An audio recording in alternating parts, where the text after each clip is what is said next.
பள்ளி நம்ம மேல விழுந்தா அது என்ன அர்த்தம்னு தெரிஞ்சுக்க இன்னைக்கும் நம்மள நிறைய பேருக்கு ஆர்வம் அதிகமா இருக்கு.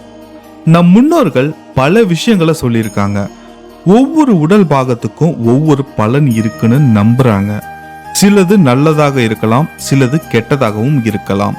நம்ம முன்னோர்கள் பள்ளி சாஸ்திரம்னு ஒரு விஷயத்தை உருவாக்கியிருக்காங்க. இதுல எந்தெந்த உடல் பாகத்துல பள்ளி விழுந்தா என்னென்ன பலன்னு தெளிவா சொல்லியிருக்காங்க. தலையில பள்ளி விழுந்தா கஷ்டம் தொல்லை வரும்னு சொல்றாங்க.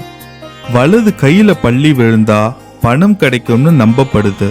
இடது கையில பள்ளி விழுந்தா துக்கம் வரும்னு சொல்லப்படுது. அதுவே வலது கால்ல பள்ளி விழுந்தா பயணம் செய்ய வேண்டி இருக்கும் என்று அர்த்தம். இடது கால்னா நஷ்டம் ஏற்பட வாய்ப்பு இருக்குன்னு சொல்லப்படுது.